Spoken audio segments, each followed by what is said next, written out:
Imagine the sound of silk sliding against stone, the faint perfume of rosewater hanging in the air, and the muffled whispers of women who have been waiting all night for a single glance. You are inside the harem of the Ottoman Sultan, where hundreds of the most beautiful women of the empire live in gilded cages. To be chosen by the Sultan is to ascend from obscurity to power, from slavery to the heights of influence. But for every woman who rises, there are others who fall, and for some, that fall ends in torture, silence, and death. The harem was no paradise. It was a stage of desire and danger, where women competed for the king's attention and survival depended on pleasing him. But pleasing the king was not enough. A woman who gained his favor became a target for rivals, courtiers, and even the queen herself. If jealousy stirred or politics demanded it, her reward was not luxury, but pain. These are the forgotten women, concubines who once shared a ruler's bed, only to be cast aside, imprisoned, or strangled with silken cords. Their beauty, once their weapon, became their curse. Tonight, we will enter their world. We will hear the footsteps in the marble halls of Topkapi, feel the shadows behind the golden lattice, and witness the punishments inflicted on women whose only crime was to please the most powerful man alive. But before we descend into that story, let me ask you, where are you listening from? Are you lying back in the quiet of your room, the lights dimmed, letting the past seep into the present? Or are you drifting towards sleep, surrendering yourself to history's whispers? This is Whispers of History.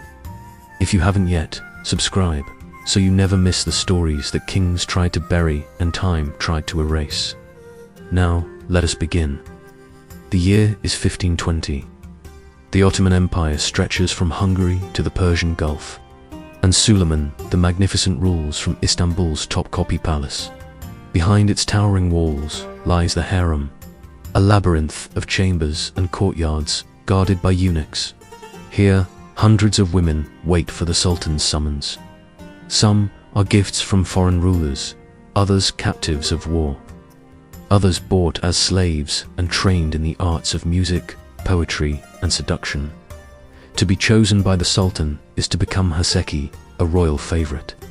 With that title comes jewels, servants, influence over court politics, and above all, the intoxicating closeness to the man who commands an empire. But power in the harem is fragile. One night's favor can be another's downfall. Among Suleiman's concubines was Mahidevran, a woman of striking beauty and fiery temper. She was the mother of his firstborn son, Mustafa, and for years she held the Sultan's affection. But everything changed when another woman entered the harem, a young slave from Ruthenia, known as Roxolana or Harem Sultan. With her wit, intelligence, and charm, Harem captivated Suleiman, slowly displacing Mahidevran. The rivalry between the two women was whispered about throughout the palace. Harem, graceful and cunning, became the Sultan's confidant, while Mahidevran, once secure, grew desperate. The competition turned violent. One night, Mahidevran attacked Harem in a fit of rage, scratching her face and pulling her hair. It was a fatal mistake. The Sultan, seeing Harem bruised, turned against his former favorite. Mahidevran was humiliated, stripped of her status, and banished from the harem. Yet Mahidevran was fortunate. Other women who crossed the wrong line never saw daylight again. In the bowels of Topkapi, punishment awaited those accused of betrayal. A silken cord, the tool of execution reserved for royal women, was slipped around their necks, pulled tight until life was gone. For others, the Bosphorus was the final destination. Carried out under cover of night, women were sewn into sacks and drowned in its dark waters. No grave, no name, only silence. The scene was always the same. A harem concubine once adored, later condemned. She would be led down narrow stone corridors, the echo of her steps drowned by the waves outside. The eunuchs, expressionless, would tie the silken cord or seal the sack. The body would vanish into the current, forgotten by history, erased because she had once pleased the king too well. These stories were rarely recorded in official chronicles. The Ottomans hid the shame of the harem behind secrecy. Yet travelers' accounts, palace gossip, and fragments of memoirs reveal enough to glimpse the truth. Beauty could elevate a woman, but it could also destroy her. This was the fate of the forgotten women tortured for pleasing kings. Women whose power was borrowed, conditional, and always precarious.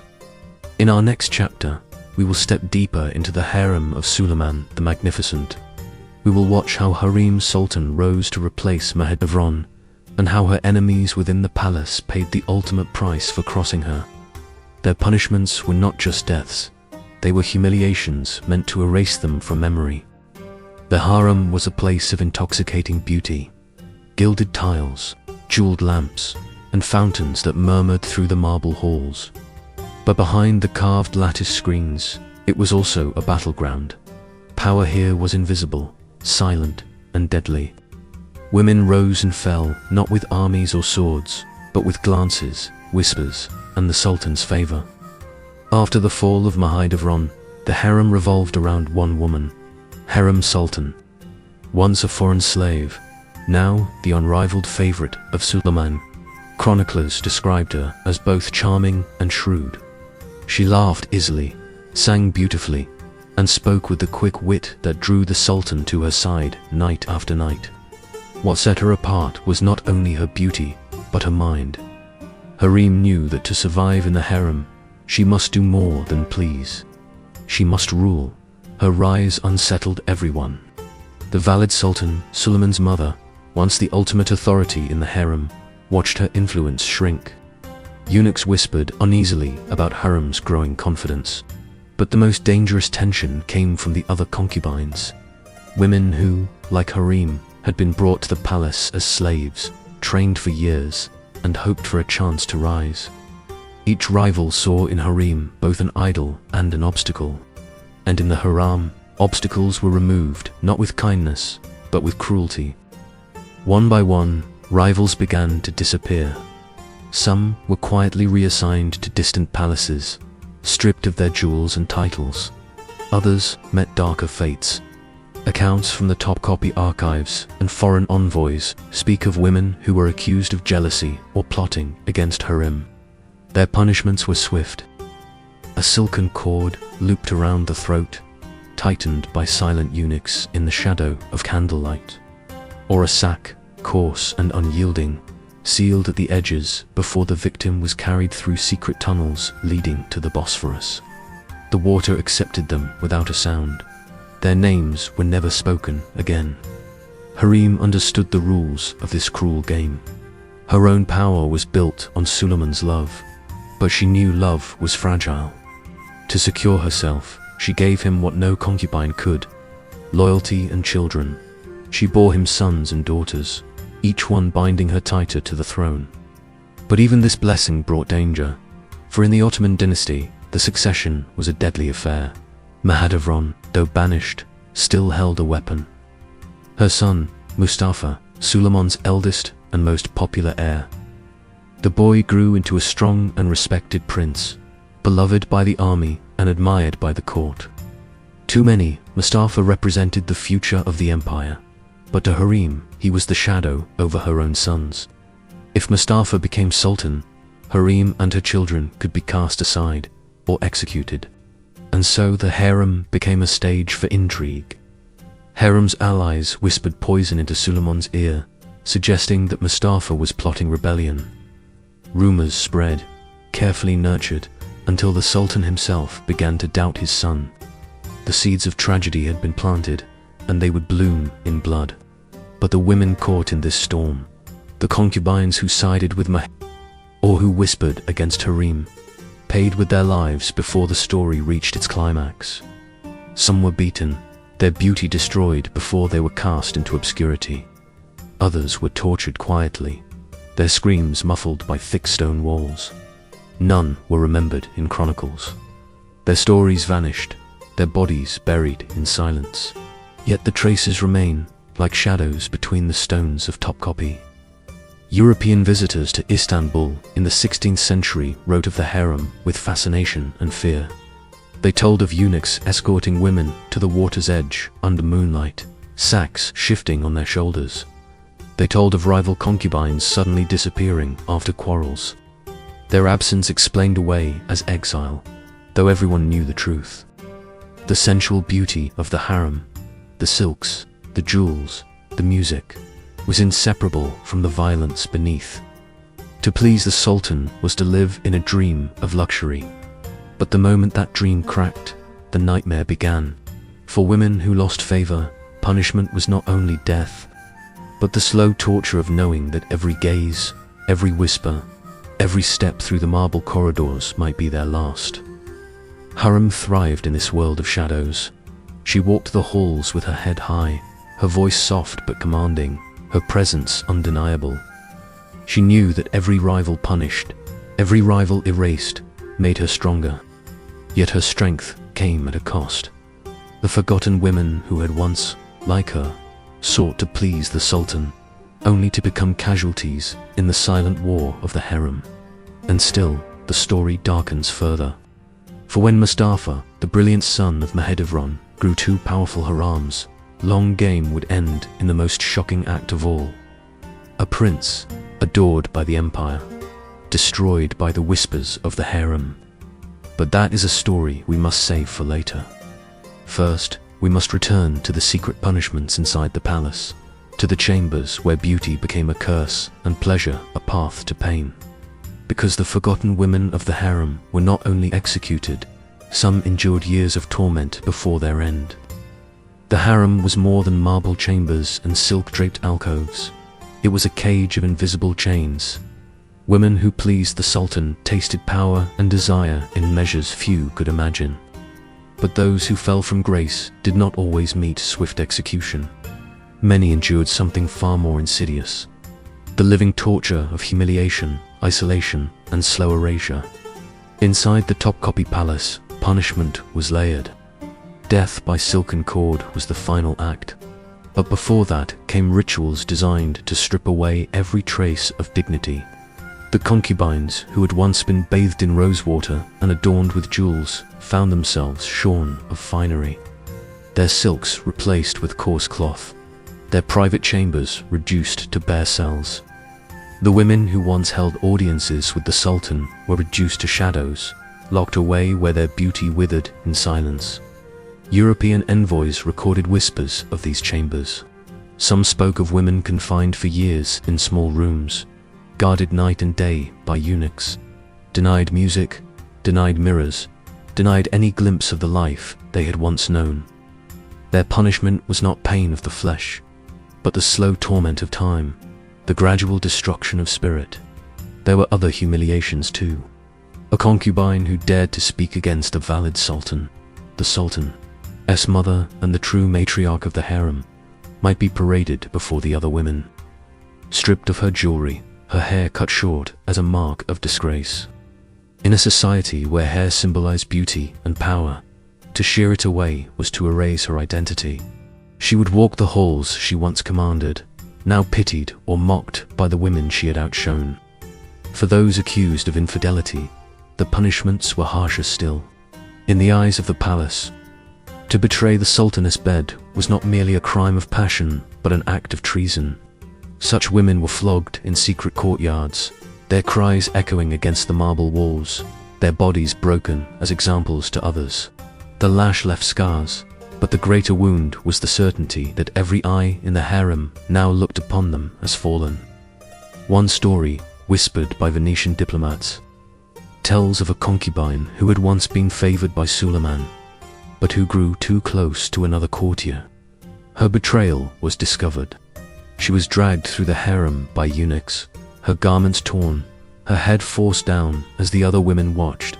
No words were spoken, none were needed.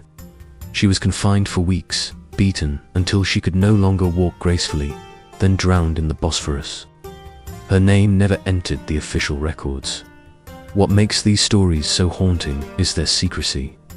Executions of princes were recorded, battles immortalized, but the sufferings of women were hidden behind latticed screens. Their tortures were performed in silence, designed not for spectacle but for control.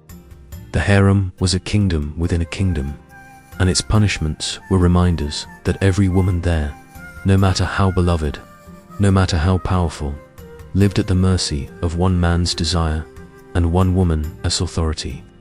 And yet the atmosphere was charged, even in punishment. The same qualities that made these women desirable, their beauty, their elegance, their sensuality, were turned against them in humiliation. A woman stripped of jewels was not merely robbed of wealth, but of allure. A woman locked away from music and poetry was denied the very tools that once made her captivating. The torment was not just physical or emotional, it was intimate, striking at the essence of their womanhood.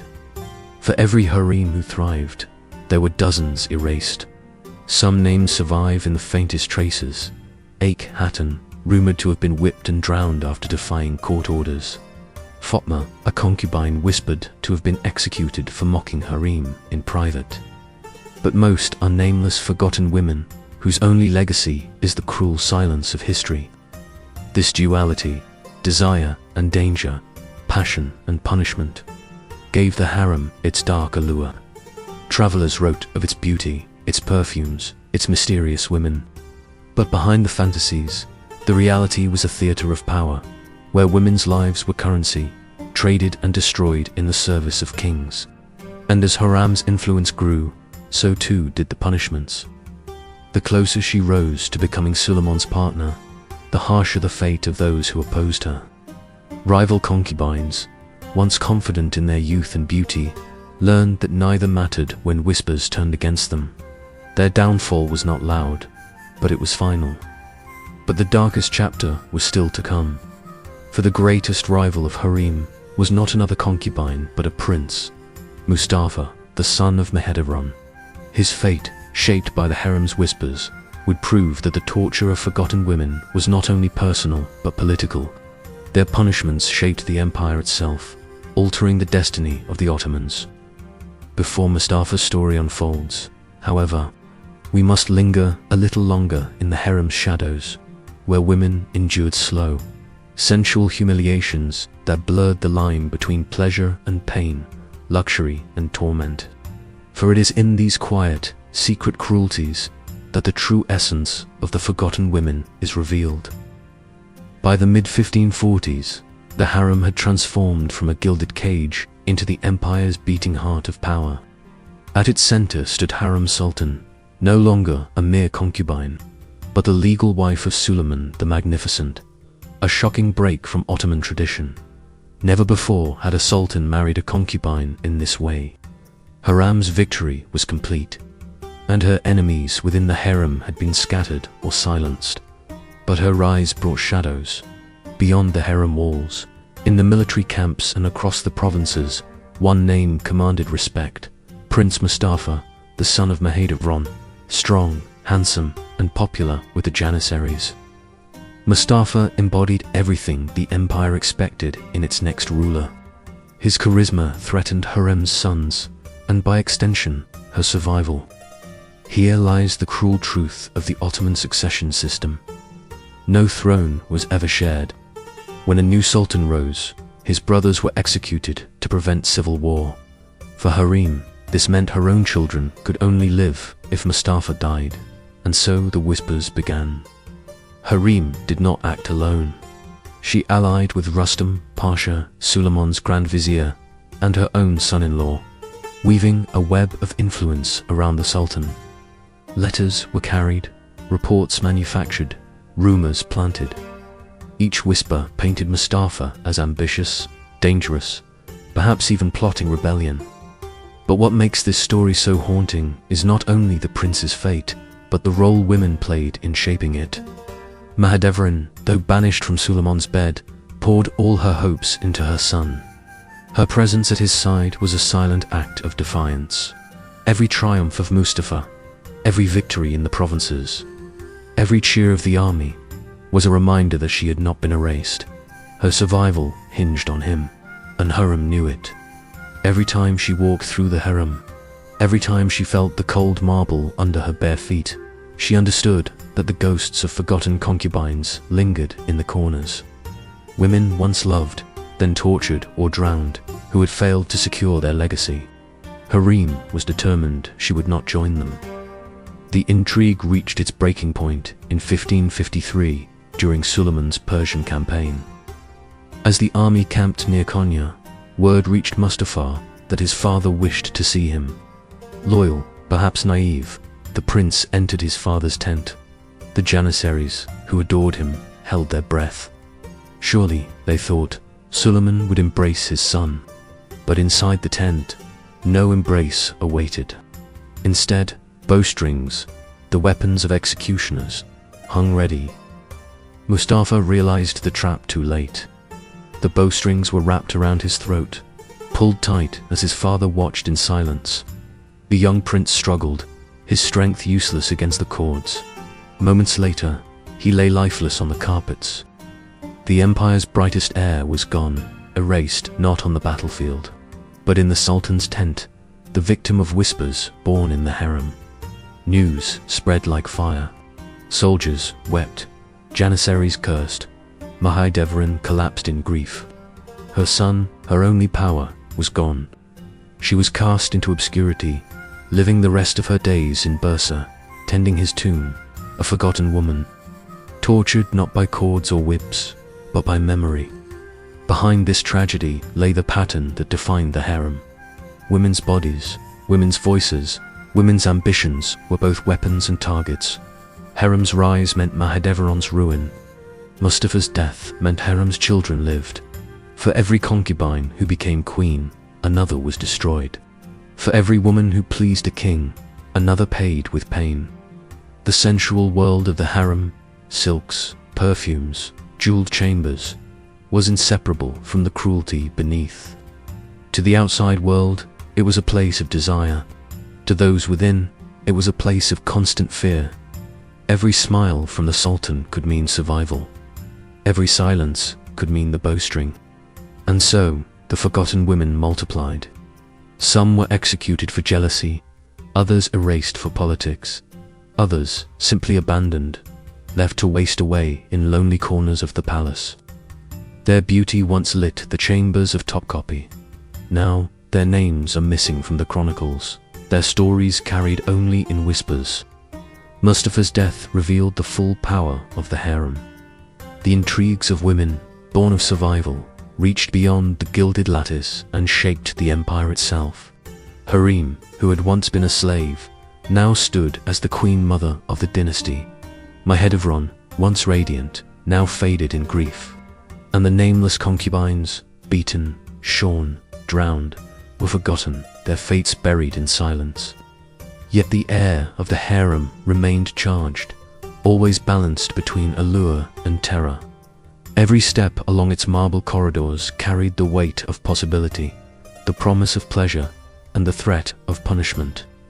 The empire's chronicles tell us of battles and treaties, of Suleiman's glory, of conquests across Europe and Asia. But behind those pages lies another history, a history written not in victories, but in tears. The women who pleased kings, who lived and died in shadows, who were tortured for beauty, for desire, for love that turned into danger. And still, the story does not end. For even as harem triumphed, new rivalries rose within the palace. Other women, bold enough to challenge her, would face punishments as cruel as those who came before. After the execution of Prince Mustafa in 1553, the empire reeled. Soldiers who had adored the young prince whispered curses under their breath, and in the markets of Istanbul, grief turned to resentment. But in the palace, in the shadowed corridors of the harem sultan's power reached its zenith. She had achieved what no concubine before her had dared. She was not only the sultan's wife, but the mother of the empire's future. Her position, however, came at a cost. Every victory in the harem was balanced by another woman's ruin. The harem was not emptied by Mustafa's death. It still pulsed with ambition, jealousy, and longing. And for the women who lived within it, the rules remained the same. Please the sultan, or face humiliation, exile, or worse. In these years, punishments became quieter, more subtle, but no less cruel. Harem, skilled in politics, understood that open executions provoked anger. Instead, rivals were undone slowly, their beauty eroded, their names erased. Some concubines were banished to the old palace, the Eski Saray, a grim labyrinth in Istanbul where fallen women lived out their days in obscurity. To be sent there was not death, but a living burial. Women who once glittered in Topkapi's jeweled chambers now sat in cold, bare rooms, their silks replaced with coarse garments, their voices swallowed by silence. The Eski Saray became a mausoleum for ambition, filled with the forgotten songs and broken dreams of women who had once pleased the Sultan. Others were punished inside Topkapi itself. Whispers tell of women confined to narrow rooms, their mirrors removed, their hair shorn, their attendants taken away. A concubine's power was her allure, her elegance, her music, her ability to charm. To strip her of these was to strip her of identity. It was torture without blood, humiliation without spectacle, a punishment that gnawed at the soul until nothing remained. Foreign envoys recorded unsettling glimpses of this world. Venetian ambassadors noted that those who lose the Sultan's grace are seen no more, save for shadows in the courtyards. They spoke of midnight drownings, bodies sewn into sacks and slipped into the Bosphorus. Such executions were carried out in silence, their secrecy as important as the act itself. The message was clear. Beauty that once brought power could vanish overnight, swallowed by the water without trace. And yet, even as her rivals disappeared, Harem herself was not untouchable. Some in the empire despised her influence, blaming her for Mustafa's death. Rumors painted her as a sorceress, others as a manipulator who bewitched the Sultan. The line between pleasing the king and torturing his favorites blurred, for even Harem carried the shadow of fear, the knowledge that her own survival depended on Suleiman's love. Still, she endured. She bore more children, secured powerful marriages for her daughters, and placed her sons in governorships that would one day lead to the throne. But each step forward came with a price. For every alliance she forged, another woman was erased. Consider Akhenaten, a concubine who had once drawn Suleiman's attention in Harem's early years. Accounts suggest she was demoted after a quarrel with Harem, her attendants reassigned, her privileges revoked. No official record tells us her end, but palace gossip claimed she lived out her days in the old palace, reduced from glittering favorite to forgotten captive. The silence around her story is its own kind of torture, the deliberate erasure of a woman once desired by the king. The cruelty of the harem was not always physical. Often it was psychological, intimate, charged with a perverse sensuality. A concubine could be forced to serve at banquets after losing favor, made to pour wine for the very woman who replaced her. She could be dressed in plain garments and paraded in front of rivals as a living warning. Her humiliation was not a spectacle for the public, but a private theater within the palace walls. These punishments carried a message to every woman in the harem. Beauty was fleeting, desire dangerous, power conditional. To please the king was to invite envy. To fall from his grace was to invite ruin. Harem herself never forgot this truth. In letters to Suleiman, written in elegant Persian, she often reminded him of her devotion, her loyalty, her suffering in his absence. It was not only love she expressed, but strategy, a constant reminder that her survival depended on his favor. She knew too well the fate of those who were forgotten. By the time of her death in 1558, Harem had reshaped the empire. She was buried in a grand mausoleum beside Suleiman's future tomb, her name carved in stone, her power immortalized. But around her lay the ghosts of countless women whose stories were never told. Women who had once been as beautiful, as ambitious, as desired, and who were erased for it. The harem's legacy was not only the triumph of a single woman, but the suffering of hundreds. Behind the jeweled curtains and the scent of jasmine lay the echoes of silken cords, the splash of bodies in dark waters, the silence of forgotten chambers. And even as Harem's reign ended, the cycle continued. For in the decades that followed, new women would rise, new favorites would fall, and new forgotten women would endure the same tortures for the same reason. They had pleased a king too well. But before we close the story of harem and the Ottoman harem, we must turn our eyes outward, to Europe, where other kings, too, surrounded themselves with women who rose and fell with the same cruelty. For the forgotten women were not only in Istanbul, they lived and suffered in Paris, in London, in Madrid, and their tortures, though different in form, echoed the same truth. Pleasing a king was as dangerous as defying him. While the harem of Topkapi held its secrets behind gilded lattice, Europe's royal courts played out their dramas in the open. Here too, beauty was power, and pleasing a king could raise a woman to the heights of influence. But just as quickly, it could condemn her to ruin, humiliation, or death. The forgotten women of Europe may not have been sewn into sacks or drowned in the Bosphorus, but their punishments were just as cruel and just as unforgettable. Let us begin in England with the most infamous king of all, Henry VIII. Few monarchs embodied both desire and destruction so completely. His court shimmered with jewels, music, and pageantry. Yet behind the velvet curtains, the women who once pleased him lived in constant fear. Consider Anne Boleyn, his second wife. Anne rose from lady-in-waiting to queen, captivating Henry with her charm and intelligence. She gave him passion, defiance, and a daughter, the future Elizabeth I. But when she failed to bear him a son, her allure became a threat. By 1536, whispers of treason and adultery filled the court. Her punishment was staged with theatrical cruelty. Anne was arrested and paraded before her enemies. Her elegant gown stripped away, her hair cropped short. She was accused of seducing men, even her own brother. Charges so grotesque that truth was irrelevant. Her humiliation was not private, but performed. A queen reduced to a spectacle. When she mounted the scaffold at the Tower of London, her body trembled, but her voice held steady. She prayed for her king, even as his command brought down the French swordsman who ended her life. Anne's end was not just execution, it was humiliation. To be accused of lust before all of England, to be abandoned by courtiers who once bowed at her feet, to have her body erased from glory to gossip. This was the punishment of a woman who had once pleased her king too well. Nor was Anne alone.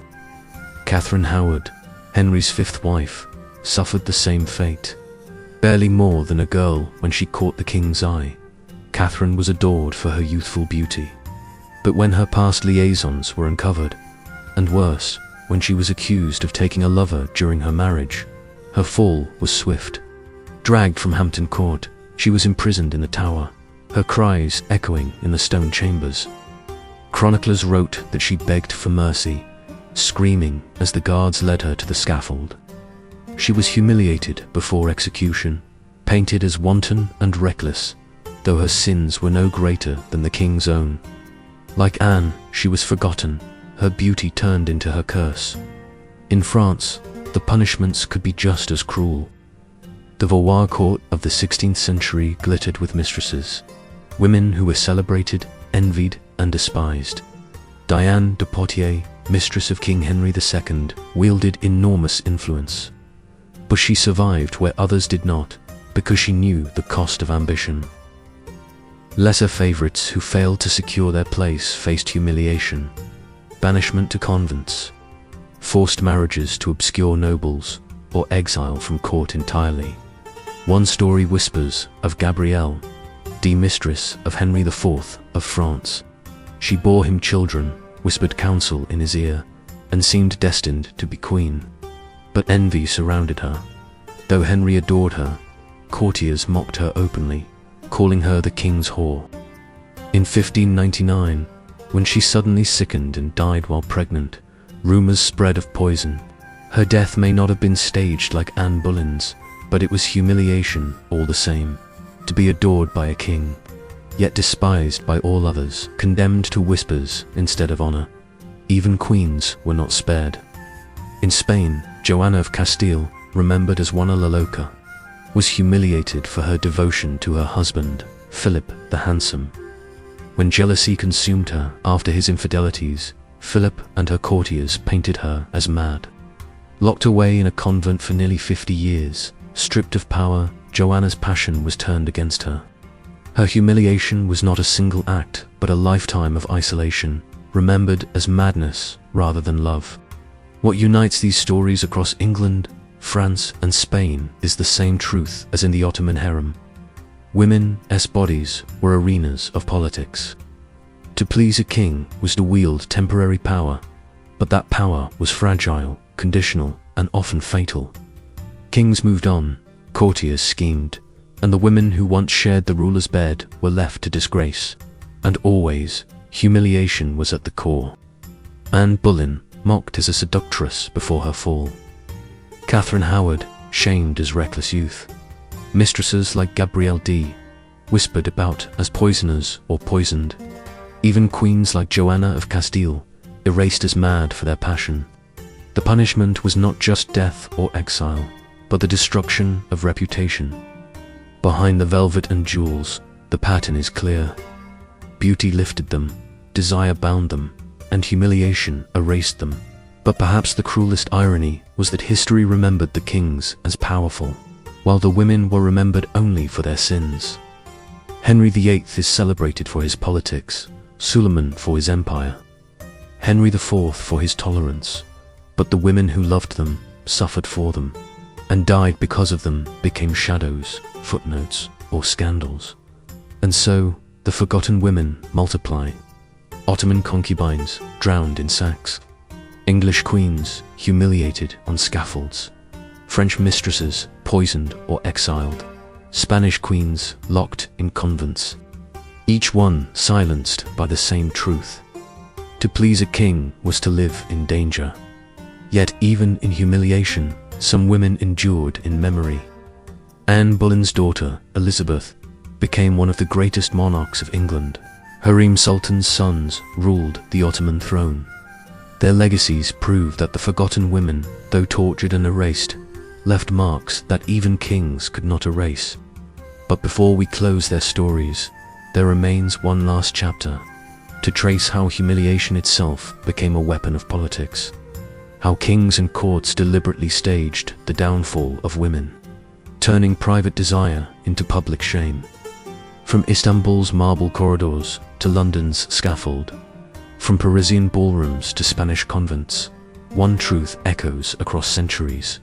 The women who pleased kings were never safe. Their beauty gave them access, their charm gave them influence, but both were double-edged blades. What kings desired, they could also destroy, and the destruction was never quiet. Humiliation was the chosen weapon. It was not enough to cast a woman aside. She had to be diminished, her allure turned into shame, her memory scarred with disgrace.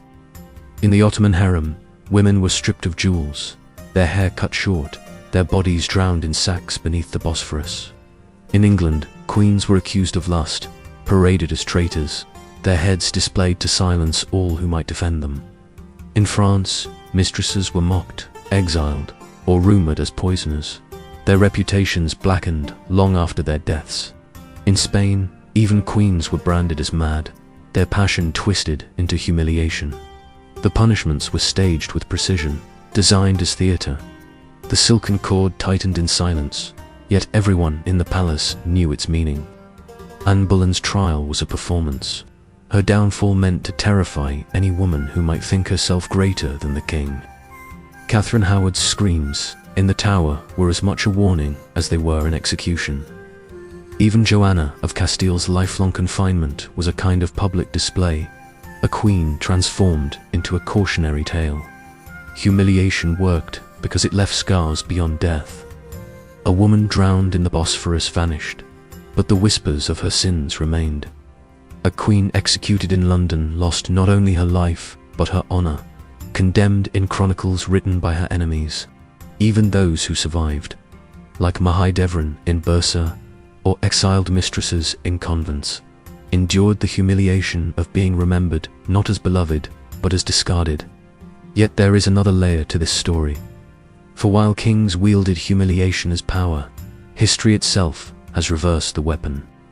The forgotten women, tortured, disgraced, erased, are the ones we remember now. We do not recite Suleiman's laws with passion. We remember Harem's ambition. We do not weep for Henry VIII. We weep for Anne Boleyn. The women who were humiliated became the very figures that history preserved, often more vividly than the kings themselves. Their humiliation was meant to silence, yet it gave them immortality. Think of Jane Shore, paraded barefoot in Cheapside. The crowd pitied her, admired her dignity, even as Richard III sought her disgrace. Think of Anne Boleyn, mocked as adulteress, yet centuries later remembered as the mother of Elizabeth. I think of Maid of Run, her son strangled before her eyes, yet her grief immortalized in the marble tombs of Bursa. Even Joanna, locked away as mad, is remembered today as a tragic queen wronged by men who feared her passion. This is the paradox of history's forgotten women. Their humiliation was designed to erase them, yet it ensured they could never truly be erased. And so, as we close this story, imagine again the women themselves, the concubine stepping barefoot across cold marble, the queen raising her chin on the scaffold, the mistress weeping as her jewels are taken, the young bride locked away in silence. Their voices are gone, their words unwritten, but their presence lingers in every stone of Topkapi, every corridor of the tower, every convent cell in Castile. The kings are long dead. Their power is dust. But the women they tried to destroy still whisper through history, their suffering echoing louder than any throne. Because the greatest torture they endured was not the cord, or the lash, or the sack. It was the humiliation of being turned into objects, of having their beauty, their bodies, their love twisted into weapons against them. And that humiliation is what we remember most. This was the fate of the forgotten women tortured for pleasing kings.